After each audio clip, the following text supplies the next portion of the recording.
What do Dragon Ball Z, True Detective, James Bond, Hawaii, German courts, Chinese knockoffs have in common?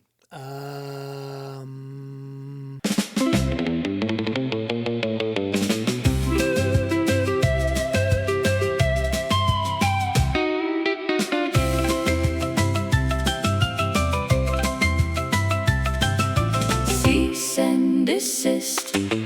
They can't resist. Putting the serve in circle. Earworm stuck in my mind. Can't get it out this time. I'm going to go out on a limb here and say Fender guitars. Bing, bing, bing, bing, bing. What? What an interesting time we are living in, right? Where Fender is the subject of every MI conversation that's happening right now. Yeah, I mean, we are in the official, this is the year of cease and desist. It's crazy. I mean, I'm even seeing like an unrelated social media post about legal things. They'll be like, Fender? And it's like, how did this become such a big thing? And I think really in talking with you, it's like we've kind of figured that it's because it's really never happened all that often. And we talk about lawsuit guitars and things of the past. And like, I just don't ever think that there's ever been this big of a spotlight on a guitar company that's saying, hey, this is our stuff. Yeah. Yeah.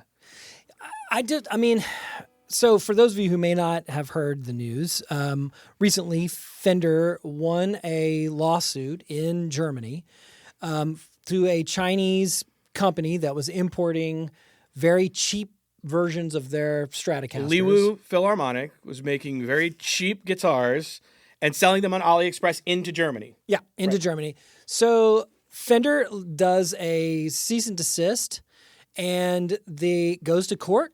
And because the Chinese company doesn't show up, then all of a sudden they win a lawsuit. So and now they side with them, but why would the Chinese not show up? Okay, so here's my thing. And I can say this from personal experience, having toured in China many times and spent many, many months there with Chinese artists. There is no copyright in China. Everything is part of the state. Everything belongs to the state. In that nature, and so you make your money off of live performances, which is increasingly Sure. eerily becoming similar here. Yeah, exactly. But that's where it is, and I think that, man, you've just got to account for that. That for a Berlin court to issue a cease and desist, that's basically where it's coming from, and that's where the site of adjudication is going to be had. They're going to be like, why would I even bother? Sure. I mean, because they don't understand the idea of IP. IP is government. That's right. Everything's owned by the Chinese government, right? Yeah. And, now we could say, well, what about Taiwan? Okay, all right. That's true. What about Hong Kong? Okay. So, yes, that was a British colony until very recently, relatively speaking, in the historical perspective, certainly in the history of China. So they're trying to figure out how they can deal with a Western idea of limited monopolies and IP and how that fits within a capital free market society and a system. So yeah, but the average Chinese, they're not thinking about that. Case in point, I remember I was touring with an artist named Ma Xiaohui, and if you guys remember the movie Crouching Tiger, Hidden Dragon, she did the soundtrack with Yo-Yo Ma. And their version of John Williams for a composer, yet again, another Star Wars reference. Did you hear that? The tradition continues. But their version Can't get away from it. No. Their version of John Williams is a guy named Tan Dun, right? And they won the Academy Award that year for Best Score. And I think it might have won for Best Picture, Best Foreign Picture as well, that year that it came out. Anyway, we were on tour together. We did a record together called Wire and Wood. It's out there if you guys want to hear it. And it's me playing square neck dobro and her playing the erhu. And she played the erhu, Yo-Yo Ma played the cello, so on and so forth. Anyway, we were touring in China. And when we sold a CD at one of the shows, the next day in Shanghai, we played the Shanghai Concert Hall. It's great. It's like Carnegie Hall. When we walked out on the street the next day, just walking by, doing some shopping, they already had copies of our CD on the street that they didn't have license to sell because we brought all the copies. That's wild. Right. So that's the mentality. So you can imagine what they thought when they got a letter from a German court. They're like, haha. Yeah, they'd be like, what is Right. this? Right? It's like for us, it'd be like, I don't know, a needless, your car warranty is about to expire. Right. Those So it kinda shows up, ads. and they don't care, so they don't show. And what that Right. does is it allows the judge to side with Fender in this very small Yeah. import case to Germany through AliExpress.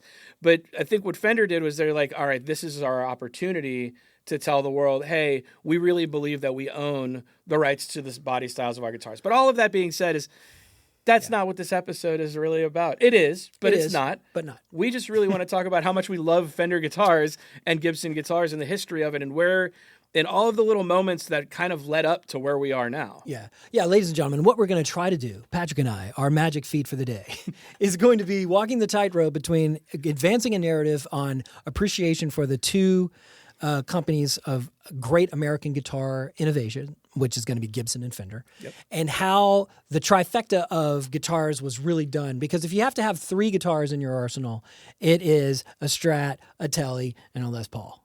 That's it. And then anything else is just like bonus. I think everything else is trying to do what those 3 guitars Yeah, are doing. I right? agree. And again, we love guitars.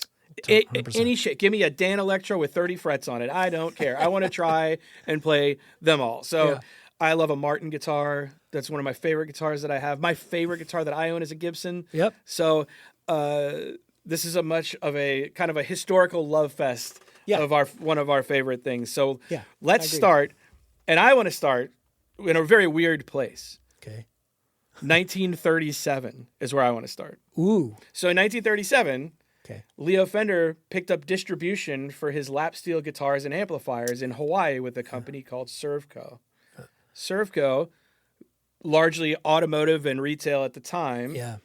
was like, all right, I want to diversify. This is looking like a big thing. And Hawaiian music at the time was a really big deal. Yeah. Now, I think it's important that we stress to everyone that's listening, you need to remember Servco because they're going to be a through line in this narrative. Correct. So just kind of bear That's with why we us. started in 37. right, Because we already know, it doesn't need to be said, before 1937, Leo Fender had already created his company. It wasn't the musical instrument company yet, but it was Fender Electronics.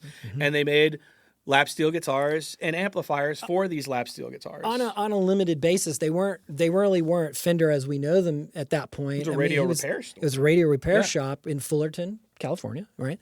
In Southern Cal. Which, by the way, Richard Nixon went to Fullerton College. Just a little Fun weird fact. This is the part of my mind that I'd like to reformat.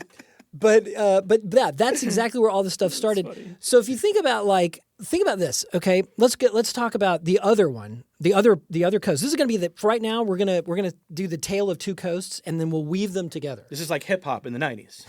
Exactly right. Yes, because As if they weren't murdering each other and they were friends. But anyway. yeah. Aside that, that's a minute point. But think about this. We had the Wizard from Waukesha, aka Les Paul. Yep. Okay, so Lester Palfus is in New York. He's living in Manhattan. He is a widely celebrated. At this point, he's very famous. Not as famous as he's going to be, but famous. He's hitting all the session circuits. He's making the recordings. He's doing everything up there. And in his sort of idle hours, if you can imagine that, he is moonlighting in the Manhattan office of Epiphone Guitars in their workshop, and he's creating what we would know, and for electric guitar historian buffs, as the Log. It is the first electric guitar, which just looked like a plank of wood from the top of the headstock to the tailpiece. Yeah. And two archtop bodies, the upper bout and the lower bouts, basically snapped on. Right. All right. And it was an idea of let's make an electric guitar. Now, by 1941, Les had refined it to the point where he was ready to go and really give a good pitch to Gibson. Right. Now, before, just to make sure everybody knows, we're not saying it was the first electric guitar, because there were That was electric electric guitars already. There were hollow body Gibson guitars that they had put, not wound pickups, but they put magnet pickups in the bridges and stuff like that. But they were just too loud. They were too noisy. And not only that, but they did have some that were sunk into the tops as well. But again, you're dealing with a hollow body guitar, and if you try to turn that up, and anyone that's played a true hollow body jazz box on a gig, and it gets over a certain volume level, you're just nothing but a feedback machine. Right. So, so basically, you have to say, all right, how can we conquer this? And this is, I think, what led Les Paul into this electric guitar territory. Plus, it was kind of like the next evolutional point. I mean, I think many people were getting there, as we shall see. So yeah, because you had Rickenbacker, they had like the frying pan. And, you had others. There were other types of innovations that were going on, but the two that really kind of cornered the market, obviously, were Gibson and Fender, in totally different ways. So 1941, Les Paul has the log developed enough to where he heads down to Chicago, which is where Gibson was based at the time. That was their headquarters, and has a meeting with the president. All the upper brass, they literally LOL him. Yeah, he's just laughed out the building. They totally did. They were like, what a stupid... We already have this. And you got to think about the pride of Gibson at the time. They were the monopoly of all guitars, especially in the archtop and in the jazz world and everything else. They already owned the market. They were beautifully crafted instruments. All those period instruments still are. But I mean, hand-carved tops, right? Fiddleback, maple sides, all kinds of stuff. I mean, even... Very ornate. Just beautiful guitars. And even the way that Gibson guitars were constructed, like, if I turn this Les Paul around and you look at the back of it, there is a neck set within the body. So there's no bolt-on four bolts like you have in any of our Fenders. You don't have that at all. This neck is set within the body, right? That takes a lot of extra craftsmanship and a lot of extra manpower and work hour, hence a more higher price point. Right. So this is very much of a Cadillac of a guitar. Right. Gibson and this was more of the working man's guitar when it comes along. When this comes along, which is pretty soon after, but it was more of a, if it breaks, the musician can actually fix it. Yeah, you put a new neck on. You put a new neck on. Unscrew 4 bolts, put a new neck on, restring it, you're off to the races. Yeah. There's some majesty in well-designed utilitarian products. Absolutely. And Leo Fender is, to me, the king. The greatest. But nevertheless, Gibson is sort of like, what? Electric what? We don't need that, right? Badges? We don't need no stinking badges. It's one of those Three Amigos moments. So we go into the next phase, which shift our focus over to Fullerton. And then we're at 1943. Leo Fender is out at his shop in Fullerton, and he's already starting to make, as you previously mentioned, lap steel and early pedal steel. That's a little bit later, but definitely lap steels and multi-necks, multi-consoles, they call them, with 2 necks, 3 necks. There's even a 4 that I've seen before. And so this is more in the Hawaiian style, this Western swing kind of a vibe that's going on, right? Which was becoming increasingly popular. Yeah, because it's time. Jazz. It was like that big band jazz, but more of a country flavor. It's like that thing in Pee Wee's, Big Adventure, where like, we got both kinds of music here, country and Western. Yeah, country and Western. So, there's no basement in the Alamo. Yeah. All right. Anyway. So, but in 43 though, there was the first time where they took that guitar and turned it around. It looked like this, except for this. Kind of looked like this. You talking about the headstocks or just in general? Yeah. Snakehead, 1943, right? Well, but okay. So in 43, a couple of key players become involved with Leo's life, and that is Doc Kaufman, and his first name's Clayton.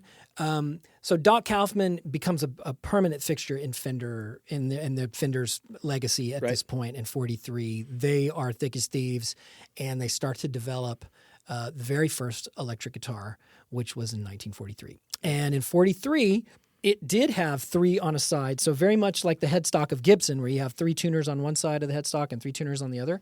You definitely have that in 43. Right. So things were kind of moving from this idea of playing the guitar in your lap with a slide to playing the guitar like a normal guitar, an acoustic or an archtop, but fully electric. No sound holes, no acoustic. I mean, that's as loud as this Strat will ever be without an amp. That's right. And so I don't care what year it is, man. I don't know, man. 59's louder. Anyway, so So there were a couple of prototypes. There were a couple of prototypes. Snakehead, right, is what they call it. They call it the snakehead, yeah, and it's basically looks like a telly, but at the top is 3 on the side, for the headstock. It also did not have this pickup. It did not have the neck pickup. It just had a bridge pickup, and they were all flat pole pieced bridge pickups for those of you who are interested in what they used. Single coil. There was no double coil. That was going to be invented by Seth Lover over at Gibson much later. But we'll get to that. So 43, this all stuff happens. Okay, fast forward a little bit. In 1944, Les Paul moves from New York to Los Angeles. Yes. And he's got a home in the Hollywood Hills. And magic starts happening because all the musicians are coming, they're jamming, they're all hanging out, everybody's, having fun. And of course, Les Paul and Mary Ford, with the Les Paul and Mary Ford show, were becoming huge stars, right? So there's a figure that kind of waltzes into this. So now we start to have Leo Fender and Les Paul getting to know each other, coming up with this idea of like what an electric guitar would be like. And they start talking with each other, and then another guy comes in to the picture. Paul Bigsby. Yes, right? Who everybody knows the Bigsby name. As in guitars, we know the Bigsby as the bridge, the vibrato bridge that people have on Gretsch guitars. Yep. They were on Les Paul stock for a few years. They were. But he was a fellow engineer / guitar builder / player. Yeah. As opposed, so he kind of bridged the gap a little bit between Les Paul as a musician and an artist, and Leo being an engineer, not so much an artist. Then you have Paul, who was a little bit of both. Like he kind of saw both ways. Yeah, he did. Yeah. And so what ends up happening in this whole equation is that the Bigsby tremolo, or really the vibrato section. Can we get down a little? You want to rabbit hole? Let's just rabbit hole this. So there's a difference between a vibrato and a tremolo, right? The tremolo is non-pitch. It doesn't adjust the pitch. So if you put signal into it, it basically shuts the signal off and lets the signal back on either through a different waveform. It could be a sine wave, a square wave, a triangle wave. But essentially it makes this kind of like when you hit a note. No changing of the pitch. No changing the pitch. When you have a vibrato, that modulates the signal, meaning that the actual pitch changes. So, and think about that. When you talk about a vocalist, you're like, oh, I love his vibrato. And you get, ba, I'm bending the pitch, right? Or the same thing on a guitar.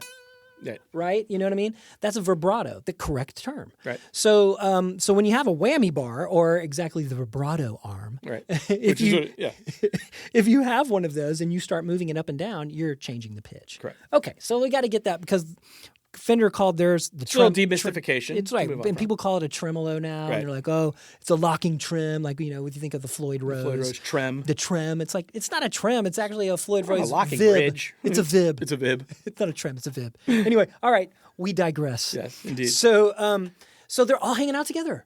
Right? They're talking about ideas. They're doing all kinds of things. And then Bigsby at the time was making his guitars that had all 6 tuners on one side, just like we know Fender. Yeah, the 6 on the side. And what's funny is you look at Bigsby guitar designs, and he would make one-offs. He'd make very nice versions of Merle Travis's guitar. Yeah. Right. Mm-hmm. For guitarists, they all look like Fenders and Gibsons. They just do. Like inherently, they just all they have a single cut with the bookended head. I mean, it just looks like a Fender and a Gibson kind of melted together, which is really interesting to see how all of those things related to each other in the development of individual instruments. Yeah, and people were thinking about that, from the standpoint, because, I mean, like if you look at a Telecaster and you look at the body of a Telecaster, it's a single cutaway. Why? Because no one thought about cutting away the top part. What are you going to play up there? You're not going to play anything. But if you look at the Strat has a double cutaway. And what am I playing up here? Nothing. It's purely aesthetic. So obviously a later development of just like what would be cool for us to try. Anyway, so the Les Paul, same thing, single cutaway. Yeah. It was just about allowing your hand easy access to these high notes, right? So so all of those things are, I think, really important. And we kind of know this intuitively as guitar players, but nevertheless, they're starting to talk. Now, there's this whole debate which was like, did Leo Fender take from Paul Bigsby the concept of putting all the tuners on one side? And I think the answer is, yeah, probably so. But it wasn't a patented idea because this idea didn't come from Paul Bigsby. Yeah, truly, it wasn't even Bigsby's idea to begin with. In fact, it's if we rewound 100, if we rewound, I went a little Chris Walken there. A little further.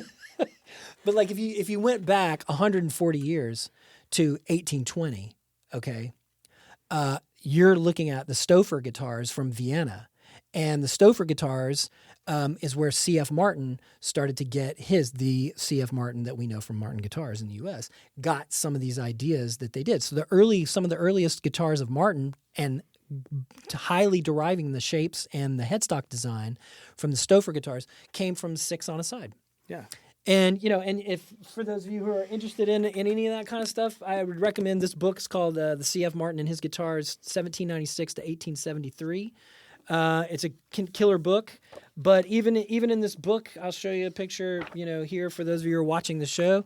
You can see there's 6 to a side, I mean, that certainly also looks like a Fender headstock. It does. It does. It has a little teardrop kind of at the end. Is it the idea that it's a music clef? It could be like like on a bass, like a scroll.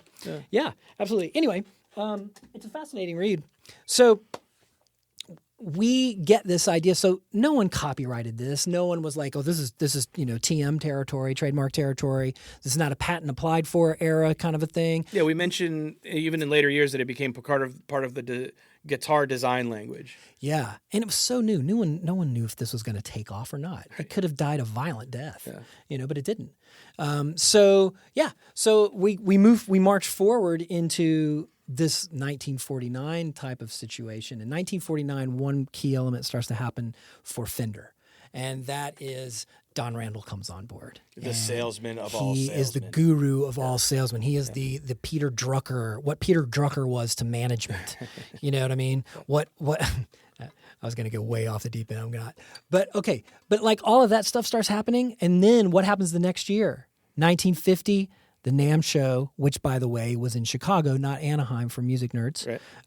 Which is sort of like the biggest convention for vendors and makers from all over the world that make products. And at the time, show their wares there. And at the time, like the brands, like a guitar amplifier it was more for a lap steel, but more where they were selling organs and upright basses, and orchestral instruments and things like that. Yeah. Now you go to the NAMM show and it's like, oh, it's a guitar and drum show. And that's what it feels like. Or a lot DJ of show. Or a DJ, right. Some hip, but yeah. Okay, so anyway, so they debut this design, this body design, but with a different headstock. Now there's all 6 on one side, so it looks very similar to the headstock that Patrick's showing. And what happens? It becomes laughed at, but simultaneously, a lot of orders start getting filled. For the Fender Broadcaster. For the Broadcaster. Now, what you're holding is what we call a no-caster. And this is not an original no-caster, but it's spec'd out to be what it would have been from the Fender custom shop. And anyway, so that Fender no-caster, you'll see it just says Fender at the top of the headstock. It doesn't say Broadcaster. It doesn't say Esquire. It doesn't say Telecaster yet. This is called the no-caster years. Because this is what we're looking at as the first cease and desist in MI. Exactly. Right, which is where we're headed. Right. So I said years, I misspoke. It's actually months. It was about 9 months. But it was in 1951. What happens? Fred Gretsch of Gretsch Guitars and Gretsch Drums, which my favorite drums are the round badge Gretsch kits. Sure. For vintage drums. So he gives a cease and desist because Gretsch already had a drum kit called the Broadcaster with a K. With a K. But Fender's Broadcaster was spelled correctly with the C. Okay, so what ended up happening after that, they get a cease and desist from the Gretsch company, and they have to change the name. So it took them about 9 months of manufacturing where they're like, we don't have a name for this guitar, strip off the name, but keep the logo. Yeah, so they cut the Broadcaster off the decals. Exactly. And then just use the Fender decals. Because he wasn't going to make new labels. No. That wasn't in the engineer's mindset. He's of course. We're going to use that would have been an added cost. Not right? efficient. Right. Form over function. Yes, that's right. That's right. Okay, so we have this whole thing that lasts for about 8 months, 9 months in 1951, and then Don Randall renames it the Esquire. Yes, but then it becomes the Telecaster. The Telecaster. Yeah. Right. And so which was a cool thing because he was starting. He knew that everybody had a radio. And that was the Broadcaster. He's like, we can call the Broadcaster very synonymous. But then all of a sudden, everybody was having a TV. Yes. So he's like, oh, the Telecaster seems current. Yeah, man. And it worked. It worked. They still call that now. They do. And the Telecaster and the difference between the Telecaster and the Esquire among many things, but most specifically visually, you'll just notice right off the bat that it doesn't have a neck pickup. The Esquires don't. Right. They just have the They bridge also pickup. do not have the dragon tail Right. on the back. Yeah, the You wanna tell rosewood strip. them why they have this? Go ahead. Well, this is because they were finding in their early guitars that they were bringing out, and they were bringing them out to the East Coast, high volume, different humidity, that the necks were not staying in tune. So they would have different intonations through the neck. So they found out what Gibson was doing was they were putting a truss rod on the inside of their guitar. So they decided, well, how are we going to do that? Right. Because these are separate necks. It's not the same. It's not the same kind of build. Right. So they basically would cut the back out of the neck and Yep. put the truss rod in, and then cover it with a piece of rosewood Yep. to keep it in check. So now you have a fully adjustable guitar and a customizable sound, Yep. and an easy guitar to work on. And it's like, oh God, they hit like a lot of the things that people were looking for. So think about this, y'all, and this is kind of true. But when you compare a Fender, even the early Fenders, like pre-Stratocaster, like the Tellys, or the Esquires or the Broadcasters, whatever you want to call them at the moment, Leo Fender was such a meticulous engineer by trade. He was not a player, right? I mean, he was coming from a radio repair shop. Right. And then he starts building instruments essentially in Southern California for country and Western players. And all of a sudden, Les Paul moves to town, and then things start to catch fire. And then all of a sudden, he's thinking about what is going to give the absolute best to the musicians. And he's getting feedback from professional players who are playing, going, I need this, it doesn't do this. And he's constantly designing it to make sure. But what's most important, and I think so amazing, because this guy batted 1,000 for almost a decade, Leo Fender did. Yeah.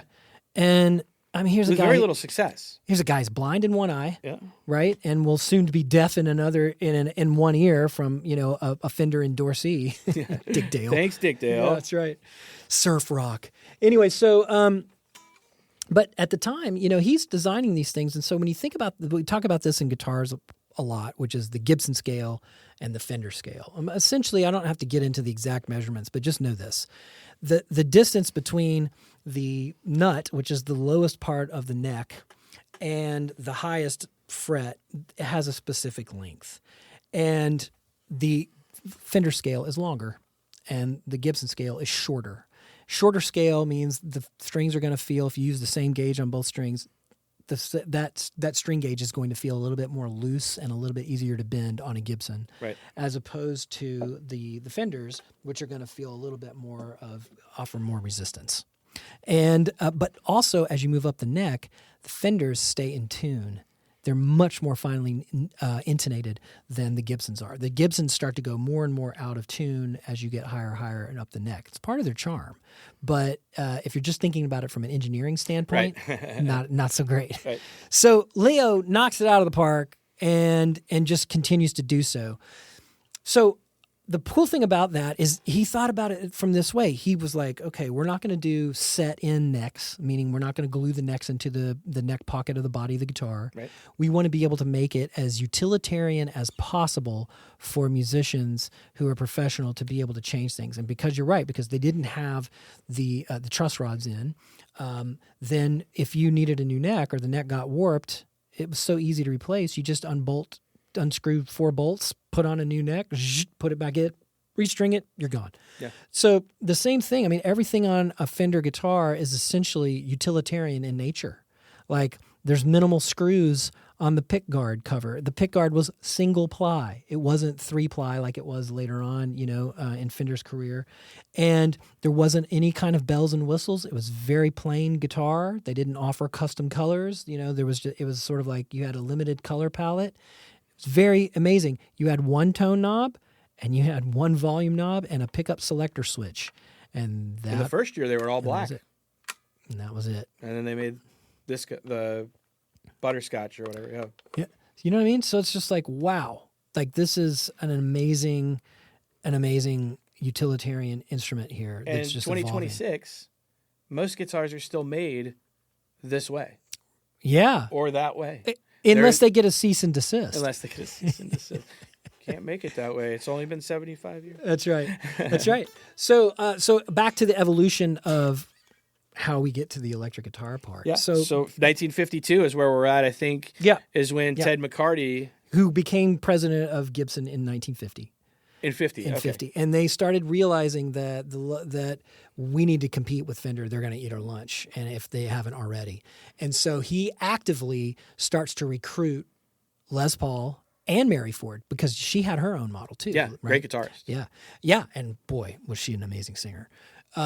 So this is pre How High the Moon. This is pre High their number one hits, and they had like 13 other hits that were in the top 10 off of those multi-track recordings that he started to do, the sound on sound recordings.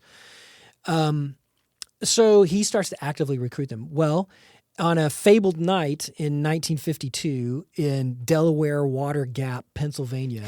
Don't ask me how I remember that, but I think it's because it's so weird. Delaware Water Gap, Pennsylvania. Yeah. Okay. But basically, they on a rainy night they get together and McCarty puts into Les Paul's hands for the first time the prototype Les Paul, and it's Les and Mary and McCarty and Les's business manager, and they ink a deal right there on how much royalties Les Paul will get off of every Les Paul sold because it has his name on it.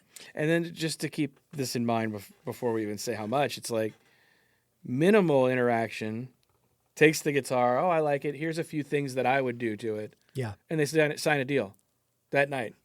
Yeah, pretty much. Yeah. Yeah. I mean, for 5% of every Les Paul sale in perpetuity. And here's the cool thing. These guys are, yeah, it is the most successful artist signature guitar in the history of, recorded music. I Right. mean, in the history of guitar. And it almost didn't really exist for very long. Right. Yeah. Yeah. Which is really fascinating. Right. Yeah. So Les Paul, I mean, think about this. When we talk about a Les Paul, we know it's a Gibson guitar, but we never say in that sentence, it's go get my Gibson, or we go get the Les Paul. Yeah, it's absolutely the Les Paul. But we never say, go get the Fender. This is what I love about Fender as well. They didn't make artists with their headstock and like with a signature on there. They didn't do that. No, because they were all Leo Fenders. But they all had their own. Well, but you had Orville Gibson, right? So it's just the last name of whatever the company owner's name was, and the designer of the instrument. But like, there were so many endorsees for Fender that they couldn't have done that. Right. But it also goes to the utilitarian nature of it. It's like it's an everyman's guitar. Yeah. I love that. Yeah. I love that. I love that whole spirit and concept. It's not a Les Paul. Well, it was also a much less expensive guitar. It was. As a Les Paul, or any Gibson offering for that matter. Oh, absolutely. Because Gibson was very much considered a luxury brand. Cadillac brand. Yeah, at that point. So. Yep, you're right. Okay, so back to your thing. So yeah, we started getting out in 51. The Nocaster, which is kind of what you're holding, there was about 500 of those guitars made. If that was an original, that would be worth some bank. Oh yeah. Right. But yeah. So and then in 52 we get the very first Les Paul. Yes. Commercially released. Yep. 1952 was the Gold first top, year. trapeze piece tail. Gold top. Which was awful. P90s. P90s. Yeah. Awesome looking guitar. Noisy. If you go to Carter's today, Which is a shop here in Nashville. There's a whole section of 52 through 54 gold top Les Pauls. There must be 10 or 12 of them. Wow. Yeah. Yeah. We saw them the last time we were there. Yeah, we did. Very cool. They also had a couple of the black customs that came out in 54. Yeah. Well, and that's right. The 54 is interesting. That's also the first year of the Les Paul Jr. That's 1954. And on the other side of the country. On the other side of the country, we have this magical beast right here, which is the Fender Stratocaster. Which was so unbelievable to people when they saw it. It was alien in nature. Futuristic. It was the future. Yeah, and it was. I'll tell you what happens in that way, and you probably know these stories too. But for those of you who don't, it's really fascinating on how when you have a company that really listens to the players and go, "What's bothering you? How can we make this better?" and to strive for excellence, which clearly Leo Fender was obsessed with. Yeah. Right, from the amps to the P bass to everything that Fender did up until 1965.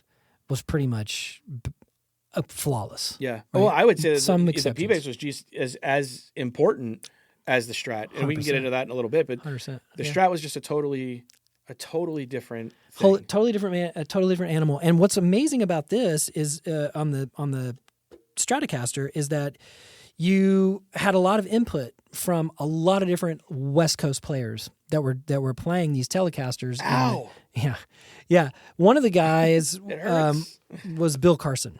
And Bill Carson took his Telecaster and literally shaved this top corner off of it because the edges were so hard. It was digging into his ribs on his side, but also digging into his forearm as he started to play. Right. Later, they came out with the Tele Deluxe that put the little belly, the contour, the belly the bevel, binding. It was like the really which fancy. is what's happened here Right. on the Strat anyway. Yep. Yeah. And then Freddie Tavares was a part of it. He was an LA session guy. Yep. Little sidebar on Freddie Tavares. So I have a 10-string lap steel, and I got it back in Los Angeles. Legend has it that it was Freddie Tavares's guitar. How did you know that? Just because of the guy that I got it from. All right. Now this could be total snake oil. I have no proof. I don't have documentation, but this is what he told me, and I liked it. I was going to buy it anyway, but I liked the story that it just pushed me over the edge. Yeah, for sure. I was like, okay, I got to have it. Yeah. But Freddie Tavares was a session guy back in LA, and he was also working with Leo on designing the Stratocaster. Okay. He had several key inputs. One was the belly bevel on the back. The other one was the top-mounted input jack, which is the only model of Fender guitars that does this. There's not one on Telecaster. No other. Jaguar, no. But this beveled in. And then he was most notably known for, at least in my book, he was the guy that did that original gloss up the neck for the Looney Tunes cartoons back in there, where it went, burn, sure. yeah. And apparently, this is what the guy told me. He's like, it was done on that guitar. Oh. I was like, okay. For me to own a piece of my childhood history, I'm in. We're going to have to reproduce the Looney Tunes theme. I'll do it. Yeah. I mean, and it's literally the most simple thing. It's literally just going right up the neck on a C6 tuning. Anyway, so Freddie's part of there, and then and you have all the others. You have all the other guys that are contributing to this, and Leo listens, and he actually starts to make what comes to be known as the Stratocaster. Yeah. And that's in 1954. That's the very first models that start to come out. Yeah. And then they just take off. Yeah. Fender was just on fire. Meanwhile, I always associate like the 50s, like Buddy Holly. I always just associate that guitar with seeing Buddy Holly play. Yeah. It was like his glasses. Yeah. It was like that's how so synonymous it was with him. Yeah. You know, that West Texas, Clovis, New Mexico kind of vibe going on right there. Yeah. Buddy Holly, great singer. Yeah. Underrated. I went to the Buddy Holly Museum in Lubbock, Texas. Oh, yeah. And it's a very interesting museum. You walk through, you see like his old, like the setup of his old house, and you see some of the original lyric sheets, a couple of his guitars. But as you're leaving at the end, you like kind of round a corner, and it's an empty room, and there's a pedestal in the middle, and it's his glasses sitting on a thing, and it's like, so cool. That's cool. Yeah, it was really That's cool. Well, I mean, and behind you, I have my copy of the Chirping Crickets. Yeah, that's an old Brunswick. That is an original. My uncle was a DJ, and I stole this out of the attic of my grandmother's house when I was like a 10 years old. Yeah, and it even features. It has a Gibson and it has Strat and a 175. Yeah, with P90s. Holding it the wrong way, but that's cool. Yeah, that's right. Well, because they needed to balance out. Yeah, exactly. But anyway, so cricket wings. My goodness, I mean, by the time you get into 1958, 58 is interesting because the Les Paul Standard, as we know it, comes out on the 58. Right. So you actually had a different colored Gibson. Has a tunematic It was always bridge. gold and black. Yeah. And there's an interesting thing electrics. about that. The interesting thing, those early gold tops were made gold because they wanted to get rid of the mineral imperfections in the wood. Right. And it wasn't a classic fiddleback carved maple top like the Sunbursts were. Sure. And the same thing with the Les Paul Customs. They did exactly the same thing, only the difference is there. So for those of you who don't know, when you get a Les Paul has a maple top, typically, and it has a mahogany back and sides. So these side parts, this is all mahogany, and the neck is mahogany. And then the cap, as they would call it. Yeah. And the Les Paul Custom back in the early days was solid mahogany. The whole guitar was. And it was black, so no one knew. Yeah. Right? So there's a little bit of, I don't know, man, kind of like, should they have done that? Anyway. So, but by the time 58 comes out, you start to have the bursts and you start to get the fiddleback maple top that's hand carved, right? Which is totally different from a Fender, which is no hand carving at all on any tops, back or sides, except for these big belly sands that go in. Well, there's an inherent difference in resonance between mahogany and maple, and absolutely. But I even know, I mean, 58, 59, 60, where they were doing the cherry sunburst version, there were also some of the guitars, like the gold ones of that era, that were the same quality of maple, but they were painting over them in gold. Yeah. So I've seen ones that have been refinned that were gold tops that are like some of the nicest tops I've ever seen. Yeah. So. Yep. But now here's the weird part. By the time you get into the late 50s, 58, everybody's over the Les Paul thing, right? It becomes a non-fashionable guitar anymore. Like, people just aren't buying it. Yeah. So they sold 643 standards in that era. Yeah. To give you an idea. Right. So it's not a lot of guitars. That's not a lot of guitars at all. In fact, by the time 1960 ended, the Les Paul model that we know, the iconic Les Paul, was no longer in production. Right. What wasn't even being made. Right. They replaced it with a Fender-style guitar. Yeah, they replaced it with what we know as the SG. Right. Right. But which was much more simple. It was a slab mahogany. Yep. Straight neck. I mean, it wasn't a bolt-on, but straight neck. You could reach the higher register of frets with no issue. Absolutely. It's pretty much dual humbucker. It was like if Fender was to make a Gibson, that's kind of what it would have looked like. And Gibson tried their hand at trying to make a version of a vibrato. The Maestro. Right? The Maestro. But if for those of you who aren't sure what an SG is, think of Angus Young from AC/DC, right? If you know the guitar he Tony plays, Iommi, Black Sabbath. Yeah, there's another one. But just think Angus Young, and you're good. Yeah. That's an SG. That's what it is. Les Paul had that in his hands for approximately, a microsecond before he's like, this is shit. I don't want my name on it. And that's why they took his name off of it, and it became the SG. Right. So that's the history of that whole thing. But imagine from 1960 to 1968, the Les Paul, the iconic guitar of Gibson, was not in production. It's not in production. Well, nobody wanted it. No one talks about this. It was too expensive. It wasn't as versatile. You couldn't work on it yourself. The things that we said were the things that worked against it, that worked for Fender, were really prominent to the consumer at that point. Yeah. And being as expensive as they were, I mean, they were equivalent to a car back then. Sure. And it's and they were looking at the prices. So they wound up on clearance. They wound up under beds. They wound up not really doing anything. So Gibson was like, well, why are we supporting this? It's not selling any instruments. So they just went on hiatus for a while. But there's a whole story of what happens in the meantime there. So Fender blows up.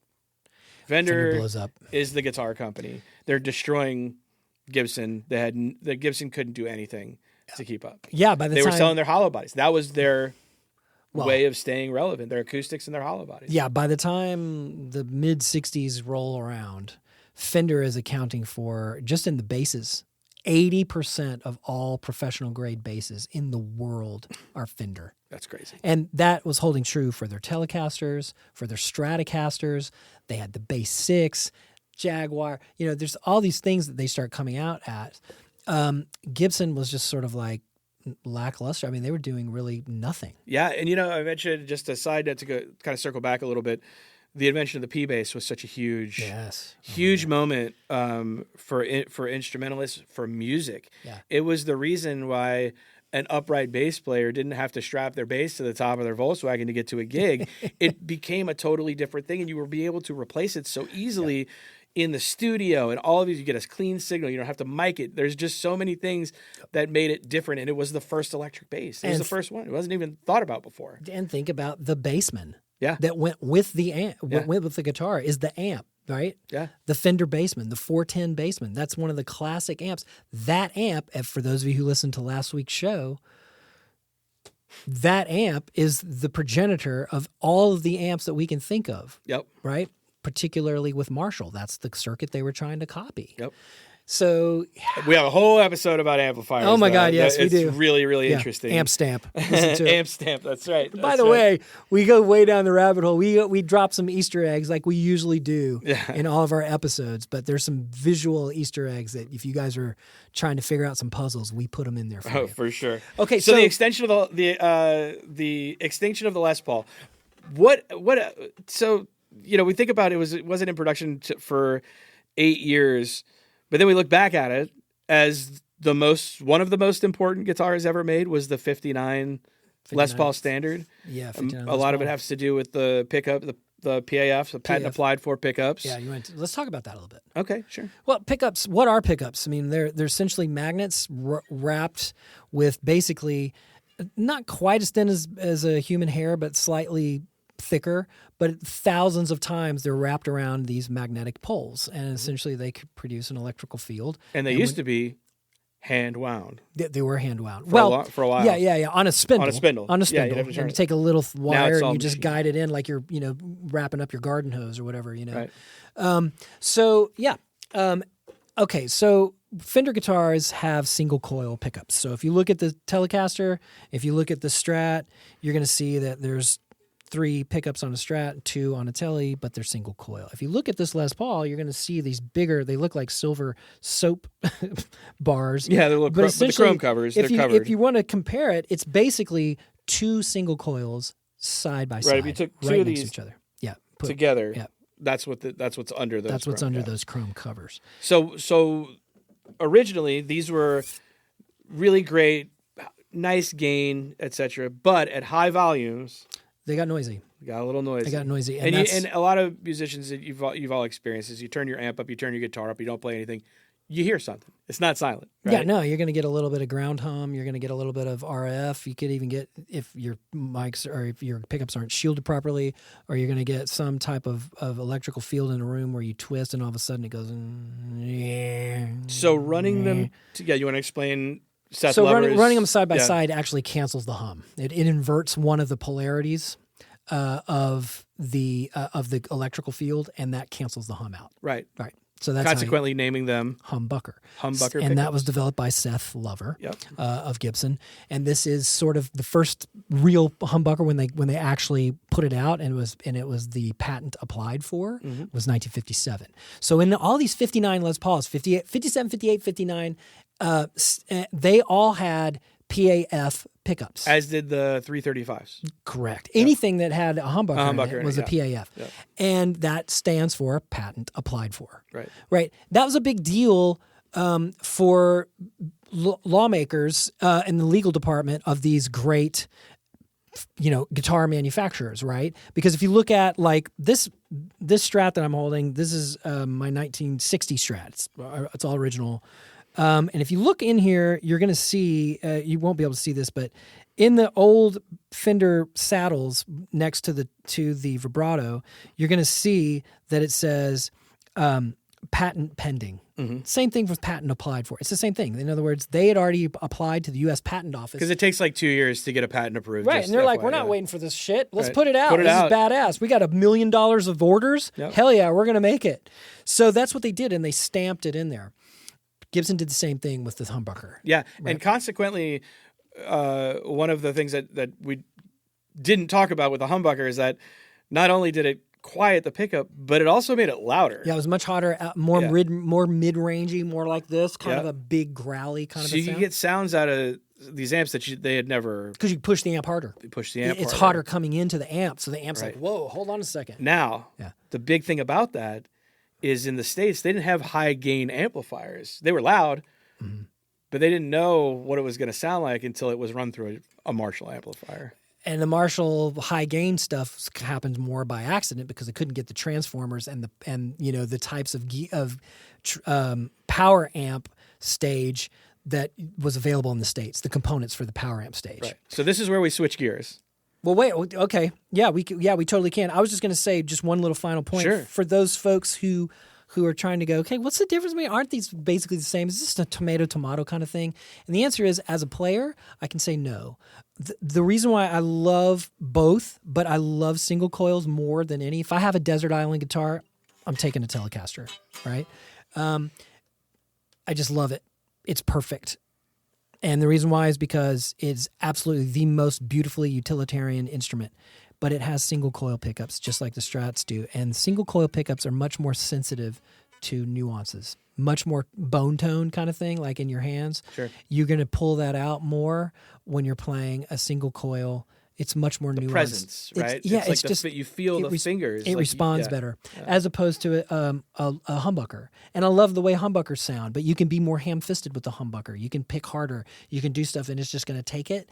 But when you really play light on it, it doesn't open up like a single coil does. It still feels mid-rangey and punchy. Sure. Even when you're playing light, it's soft, but it's still there. And a humbucker it doesn't have the range that a single coil does, where it just feels airy and light. The real good PAF pickups, the vintage ones, like in the 58s and 59 Pauls, that's usually what most of the players I know that really love those, they like, it's just this air around it. And I'm like, that's rare for a humbucker. Right. And now they continued making the pickups, same pickups, but for some reason that era of the first ones are genuinely sought after, and they sound incredible. They'll strip lap steels for these pickups, right? Mm-hmm. So we were looking at the price earlier because we know now, a Gibson 59 burst is $150,000, $200,000 plus for a good one. There's one on Reverb right now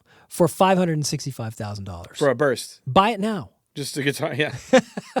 There's a buy it now button. Yeah, like. Holy Jesus. Oops.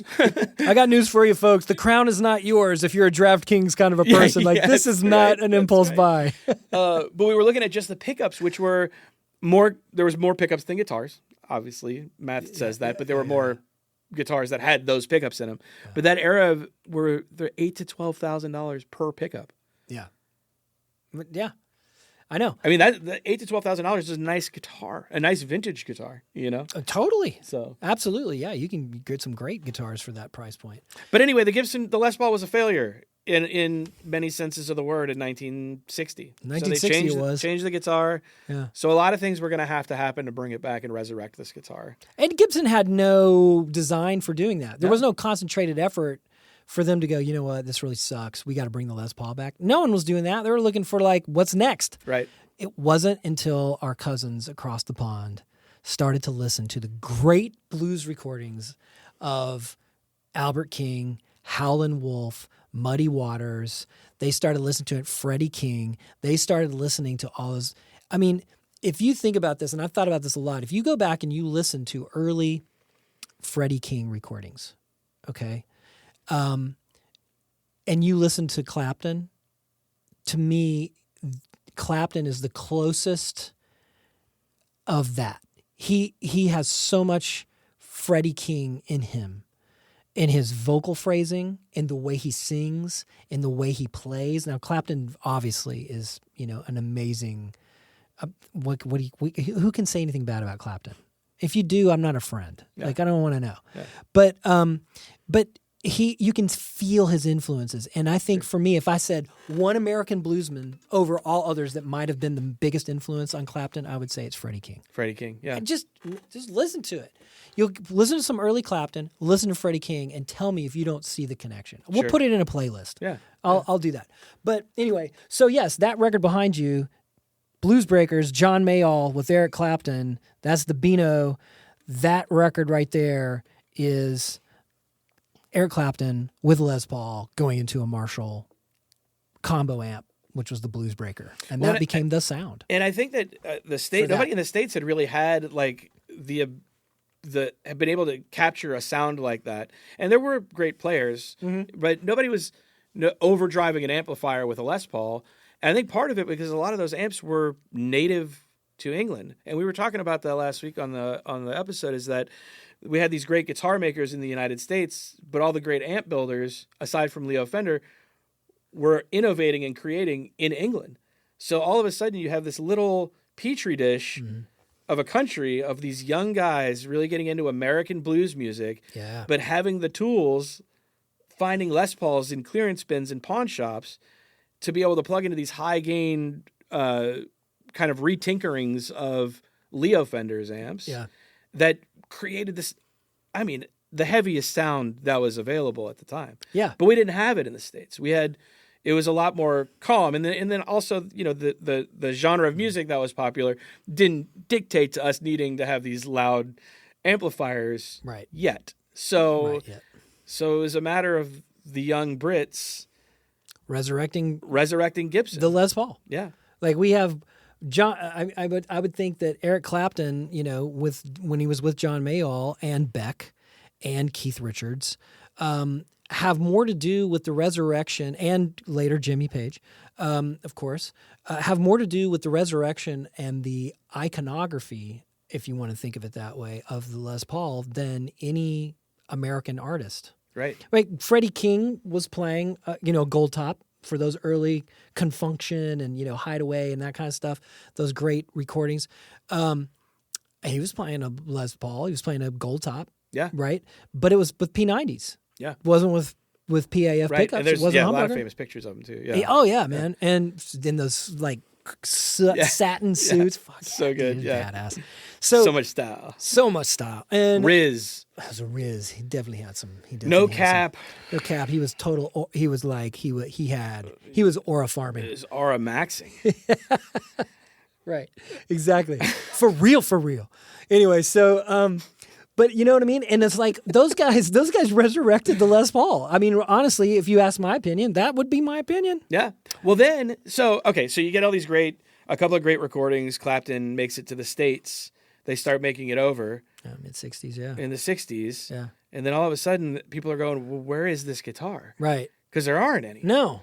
So much so that people were knocking on Les Paul's door Yeah. to say, hey, man, I want to buy one of your guitars from you. Yeah. Thinking that was going to be a viable thing. And Les Paul's like, well, you're going to have to talk to Gibson. Yeah. Well, it was loud enough that Gibson and we're talking about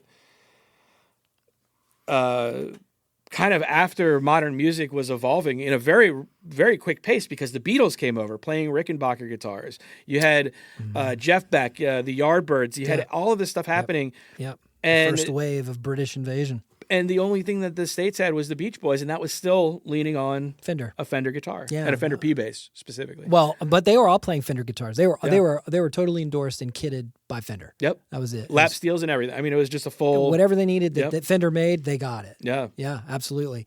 Yeah, I mean, I think it's so fascinating to think about how we all draw influences from other cultures, and how people reinterpret us and we reinterpret them and get to know you. And that whole thing, I love that weaving of cultural interplay. So, I mean, yeah, that's where the Les Paul was going. And then, but Fender at that time, by the time you get into the mid-'60s, Gibson was like, we gotta throw us a lifeline. Yeah. I mean, they were like, they hoisted the flag. Totally. And so then all of a sudden you get some really hot shit British players that are coming over and they're looking for 59 Les Pauls and can't find them. And all of a sudden Gibson goes, we should resurrect this. And then they do. And the rest is history. Yeah. Yeah. For that whole thing. Now, how does that get us into the initial question that you asked at the beginning of the show? James Bond, right? Hawaiian parts, all the other stuff. Well, there's another narrative, folks. And so what we wanted to do is, how we work here. We love to give history. We're huge history nerds. And we love to have a proper perspective of like how things could potentially evolve and just look for common threads and base our observations on that. But when we get into the lawsuit years, right, and we're talking about cease and desists and other things, when we get into the 70s, we really get into the lawsuit years, Sure. right? And what is the precedent, particularly when we look back to the very first time, in 1950, where Fender gets served the cease and desist from Gretsch to now? There's been lots of things that have switched and moved from different types of focus, particularly from trademark to patent. Those are two different types of lawsuits, and you can sue obviously for both. But like in the day, it was more about trademark. Like what was trademarked was the name, not necessarily the form, right? Until we get into specific shapes. But trademark is going to be the brand, the logo. So when you think of like Coca-Cola, or you think of like, Lamborghini or Rolex, or think of, it doesn't have to be luxury. It could just be anything. It could be Chevrolet, Penn tennis balls. I mean, it doesn't matter. It's Titleist. They all have a trademark. It's whatever font, it's whatever the color sometimes is. It's like they're associated with that. That's trademarkable. None of our AI stuff is trademarked. Yeah, no. And yes, we use AI. Yeah, so well, if what? you guys got to get the joke, I mean, Jesus Christ, some people are like calling us, baby killers because we're putting musicians out of business by using AI. And it's like, if you don't realize that we're doing this, saying It's a tool. We're musicians. We can make the theme song ourselves. Oh my God, you know how many recordings I've done in my life? I mean, It's like I could do this in my heart with my sleep, but we're using it to poke fun at it. Yeah, exactly. Not- Anyway, doesn't matter. It doesn't. We're getting off on a Back on tangent. course. 77 was the next lawsuit, right? So we had a cease and desist Yeah. that Gibson had sent to the owners of Ibanez Yeah. because at the time, aside from Ibanez, this was just kind of like, this was Gibson telling everybody that's making guitars that look like us, stop it. But they went specifically after Ibanez because Ibanez was making the open book style headstock. It wasn't even exactly a clone of this, to be honest. Yeah. It was just similar enough. It was just similar enough. So when Gibson sued them or sent them a cease and desist, all of the others fell in line. Nobody fought it. They were like, okay, you're right. Yeah. So Greco, Cort, all of the different brands that were making Les Pauls, Ibanez even, which made some excellent Les Pauls in Japan, had to stop making them, and they complied. There was no... They settled out of court for a certain amount of money that I'm not going to disclose, but they settled out of court for a certain amount of money just for the sales of the guitars that Gibson said they may have lost because they were lost to another brand. Yep. But that was it. And that set a precedent for a long time because we didn't really see much until 2019, to be honest, as far as cease and desist. We went pretty far down the rabbit hole trying to figure out the impetus for Fender like coming up and saying, hey, this is what we're doing now. Yeah. And we couldn't find a lot of historic data to back up that this was something that happens often. Yeah, it really doesn't. It doesn't happen that often. And, Fender never did a patent or applied for a trademark or a copyright of IP on the silhouette. Of the Strat. In other words, the body shape of the Strat or the Telecaster or any Fender model. Right. The P bass, the jazz bass, right? I mean, there's so many that we could go through. The Jaguar, right? Yeah. The Jazzmaster. Yeah. The Melody Maker. No, that's a Gibson. But like no one was really doing that back at the time because you kind of look at the shape of a Les Paul or a Telecaster, which has the single cutaway. Well, there were guitars made back in the 1800s that had a single cutaway. Sure. Right. Even one of Bigsby's guitars that looked like a Les Paul. Yeah, it's like somebody kind of going, you know what? You need to cease and desist on the shape of a circle. Like that's a cease. Pythagoras has a hard time with you. Yeah. I mean, it's like, really? At that point, it's utilitarian in nature, right? It's in the mass consciousness. People are making a living. Certainly, Fender doesn't need the money. At least we think. Well, but we did kind of glaze over a little bit of the CBS buyout earlier in the conversation, but that's okay. We don't have to because CBS bought. Let's just say CBS bought a controlling share in the '60s. They did $13.2 million. $13.2 million, and they worked towards the end of the '60s. And CBS owned them until 1985, when a company called Servco bought the controlling rights to Fender Musical Instrument Corporation. Yeah. Yeah, the Fukunaga family. From Hawaii. Hawaii. Now, interestingly, this goes back. This is part of the answer, right? From what you were talking about. Like, what does this have to do with all of the things? It's coming from Servco. Yeah. What do they have in common? It's like the Kevin Bacon of this whole situation. It's a pretty incredible company, a long-standing family company out of Hawaii, one of the 5 wealthiest. Yeah. And they owned Funimation, which which distributed Dragon Ball Z into the United States, which is a huge sell when they sold that company. Yeah. For one of the $100+ million. 106. And then one of the sons was the director of No Time to Die, the James Bond movie, and also the first season of True Detective. Yeah. Lots of interesting quality things. family. They did big auto parts. They represented Subaru and a bunch of different other Toyota, brands. Lexus. Yep. And they made parts for them. So still to this day, they're one of the biggest companies out of Hawaii, and they still own. And now they own the Fender Music Corporation, and they still do 41 years later. Right. And that was interesting. And but one of the things that we have to go back even further is that they were saddled with Fender ladies and gentlemen, remember what we said at the beginning. Keep Servco in your mind Yeah. because this is they've been a part of Fender the whole time. The whole time. The whole time. 1937, they were selling now. Till lap right now, steels today. and They've amplifiers. still been a part of Fender. It's crazy. Yeah, it is. Even when Fender, after CBS sold Fender, which by the way, they bought Fender for $11.2 million in 1960. Or sorry, 13.2. 13.2. Yeah. But they had just paid 11.2 for an 80% stake in the New York Yankees before. Right. Like CBS was just making a huge loss. Paley, dude. Oh my God. Right? So, I mean, talk about bad investments. But here's the reason why we got into this whole idea of the litigation period in the 70s and where this surfaced its head again. Because American manufacturing sucked in the 70s.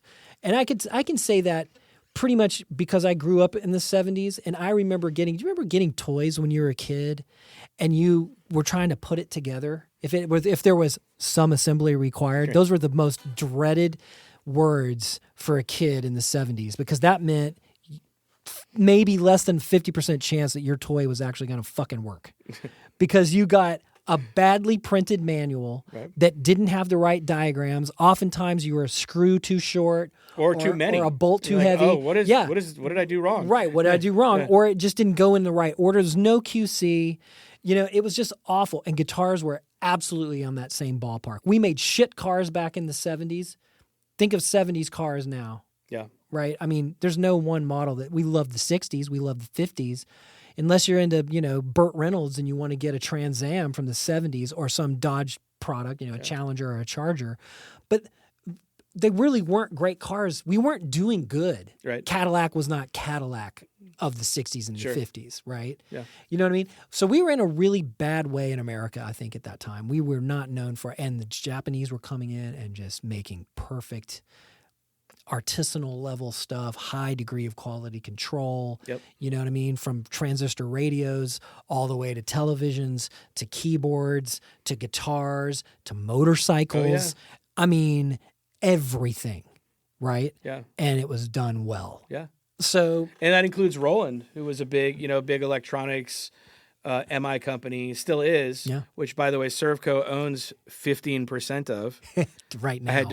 I had to kind of get that back out there. Yeah. 'cause- So, can we go a little black helicopter let's on this? go for it. We're gonna Let's do a little black helicopter Okay. moment. I'm not a conspiracy kind of a guy, but I'm just trying to go, what's the maybe long today. play here? If I would go, did Fender bait this hook knowing that they would win so that they could leverage a longer play down the road? Like 12 months knowing from now. that a Chinese company would never isn't going to go to Germany to go represent themselves. Yeah, it's a guaranteed victory. Yeah. You know what I mean? It's a guaranteed win. And what does it do? It sets legal precedents for other types of situations to occur. Right. And when you're Well, it sets a precedent for saying that somebody thought that way, but not necessarily officially in the States or, you know what I'm saying? Like, it did set a precedent for them to start kicking down doors and sending letters to people because they're like, oh, well, we got this happening, so let's scare these people potentially with cease and desist. Now, but does it hold up? We don't know yet. Well, so for the folks who may not be totally on this, here's what ended up happening just from this most recent ruling that we're talking about right now. A lot of makers in the United States that make Fender type of S-style? inspired, I guess, S-style? products. Yeah, S style. We can't say the name. It's Voldemort. So it's not a Strat. It's an S style guitar.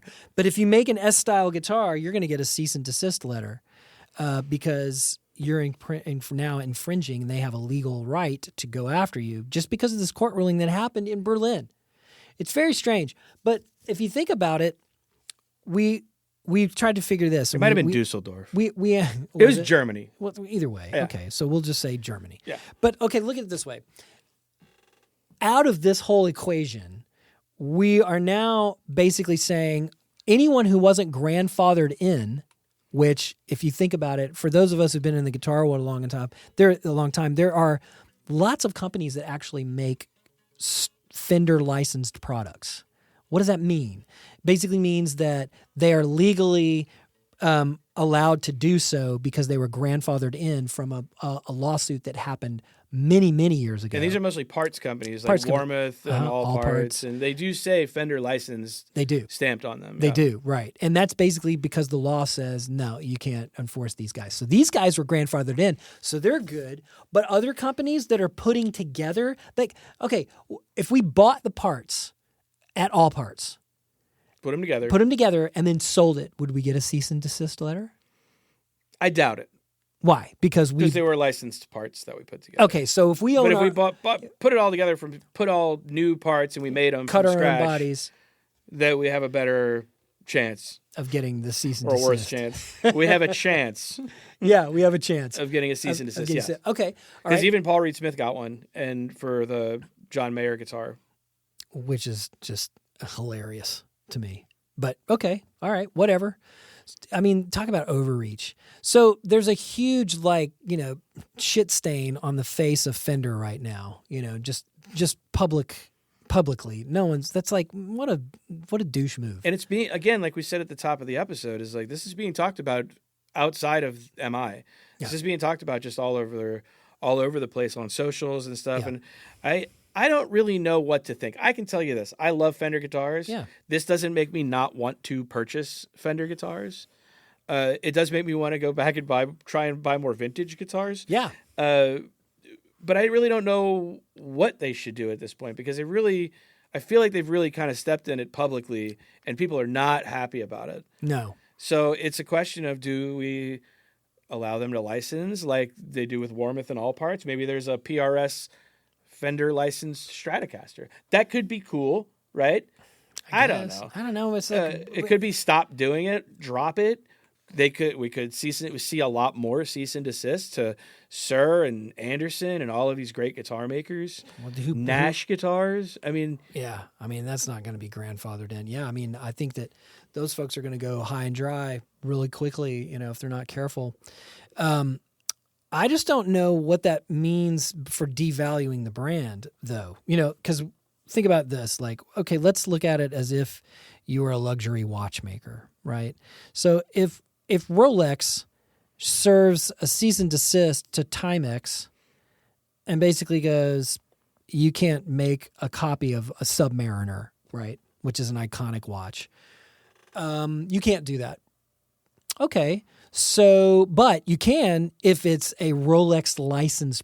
What does that do to the brand of Timex? Elevates it exponentially. What does that do to Rolex? In my opinion, it devalues it by the same amount. Right. Because so there's this balance between saying, in an intellectual property way, hey, you get off my cloud, and I'm not sharing it with you ever. Right. And then there's the other side, but going, oh, there's plenty of cloud for everyone. Everyone come on. It's like, well, what does that do to the brand? Right. And believe me, these new guys, they've got a huge amount of answering to do to their shareholders. So this is the difference between, now the Fukunaga family, Servco, can probably weather this because they own Fender. Right. So they're independently wealthy. They don't have to really care about it. Just like Lego. Lego is privately owned. Yeah. Yeah, it's amazing to me. I mean, Jesus, if it was stock worthy, I would have bought it a long time ago. Like, I've paid a lot of money in Legos over the years. for my kids, I mean, oh my God, thousands, just. So let's just say, PRS says, yeah, we're not going to play ball with you. And then Fender comes and sues them for $50 million or whatever the damages would be. Yeah. What kind of precedent that set? They're basically setting a legal precedent for law firms to make a lot of money. Yeah. Because at the net of all of it is there's no winner here. This is a Pyrrhic victory. Right. Fender's in a worse place. They've spent a lot of money. Paul Reed Smith, unfortunately, had to spend money because they gave the finger to Fender. This is in this hypothetical. Who wins? No one. All people really want to do is play a guitar. Right. Like, you're not increasing the bottom line of, like, quality because you guys are bitching at each other from a consumer standpoint. Yeah, don't bring me into your legal bullshit. That's right, man. Yeah. Right? I'm going to crash out, man. Totally, no cap. So I think that's where we end up with this whole Fender saga. But the reason why we went into the historical narrative of how all this these guitars evolved is because what was present back then? It was a collaborative nature, right? And so much time. I mean, there's been over 70 years since this happened, from 1950 to now, right? 76 years. Yeah. And thousands of companies have come and gone that were electric guitar makers, you know what I mean? And that made S-style guitars, right? Or T-style guitars. Whatever it is, they've all come and gone. People have made Les Paul copies and still do, you know? Yeah.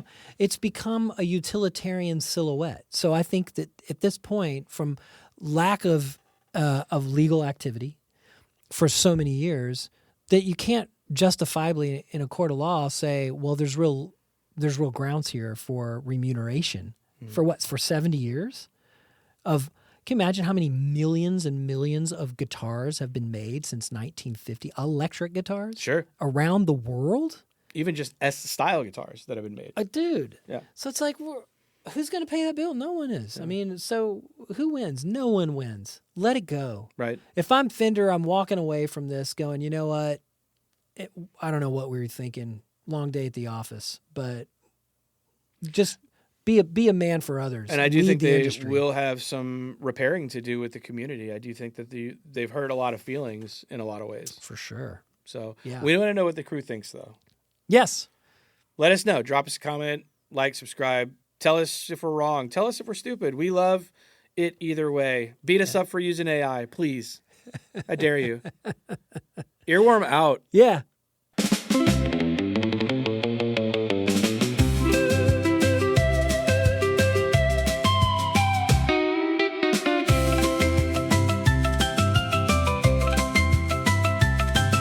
Cease and desist. They can't resist. Putting the serve in serve go. Earworm stuck in my mind. Can't get it out this time. Did you hear that?